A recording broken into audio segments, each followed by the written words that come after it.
There's this intense global sport happening all around us right now. It has world champions, incredible feats of endurance, and cutting edge strategy. The crazy thing is, you can't see it. I mean, what if this whole thing, this entire competition, was playing out over invisible radio waves, with athletes battling for 48 hours straight from basements and bedrooms all over the planet? Well, it's real. Welcome to the wild world of competitive amateur radio. So what are we talking about here at its most basic? An amateur radio contest, or contesting as they call it, is a high-speed race.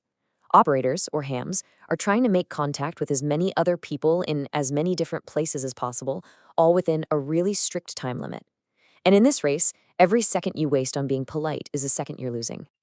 Now, you might be thinking, okay, so the winner is just the person who's been doing this the longest, right? The most experienced person. But according to a champion contester named Katsuhiro Kondon, that's a huge misconception. Yeah, experience helps, for sure, but it absolutely does not guarantee a win. So if it's not just experience, what does it take to win? Well, it's this incredible mix of things. You need a killer strategy, razor-sharp technique, just ruthless efficiency, and the sheer physical endurance to perform at your peak for 48 hours straight. Okay, so let's dig into that first one, because it's maybe the most important, efficiency. In one of these contests, every single second counts. The whole game is about stripping communication down to its bare, essential bones. Just look at the difference here. On the one hand, you've got a casual chat, hello, how are you, all the usual stuff. But in a contest, a complete point-scoring contact is just this, GE6 RPM 5925. That's it. Done. Anything more is just time down the drain. And this is where the mindset gets really interesting. A simple thank you? It's actually considered, well, kind of rude. And why? Because it breaks the rhythm of the other operator who's trying to rack up contacts as fast as humanly possible. See, in this world, the ultimate sign of respect isn't politeness. It's saving your opponent's time.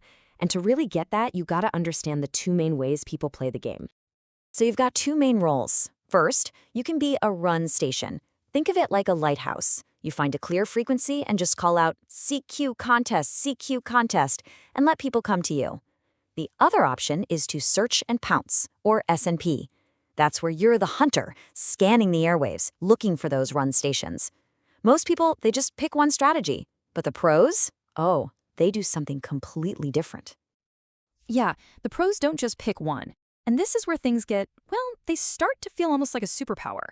We're getting into the next level of skill here. That's right. The absolute elite operators are running and searching and pouncing at the exact same time. And you're probably asking, how is that even possible? Well, it's all thanks to a technique that just completely changed the game. It's a technique called SO2R. That stands for Single Operator, Two Radios. And yeah, it's literally what it sounds like. One person, two separate radios, two antennas, and just an insane amount of focus. So check this out. This is how it works. You've got headphones on, right?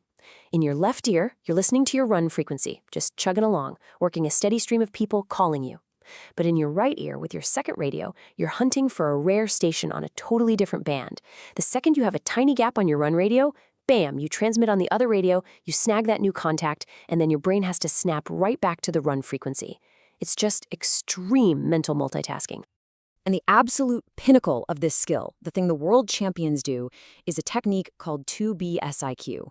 That's where they're so good, they can perfectly interleave their transmissions to keep two separate conversations going at the exact same time. It's an unbelievable display of speed and focus. But all the tech in the world is only half the battle.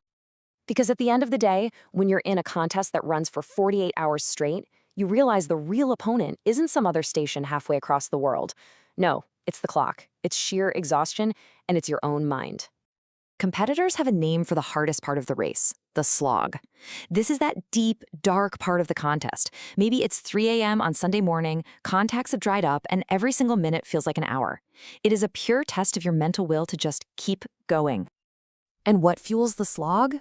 It's the single biggest enemy in any endurance event, right? Sleep deprivation. In this sport, staying awake is literally how you win. But man, does it come at a cost.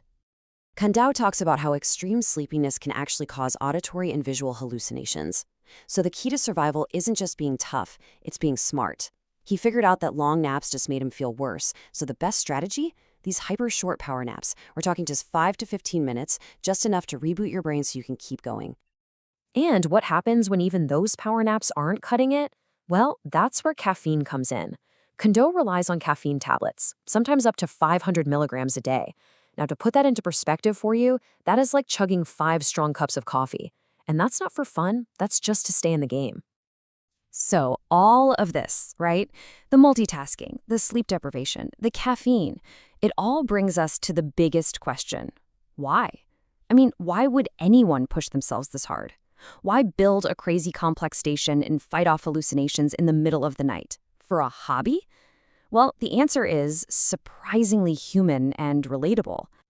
So when you ask Katsuhiro Kondo what his core motivation is, he says his goal is to minimize physical effort because, and this is a direct quote, he is fundamentally lazy.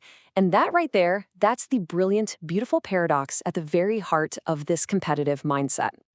You see, this desire to make things easier, this so-called laziness, is exactly what drives him to do these incredible things. He designs and builds his own custom hardware just to make things a little bit smoother. He actually contributes code to software to make the logging process faster.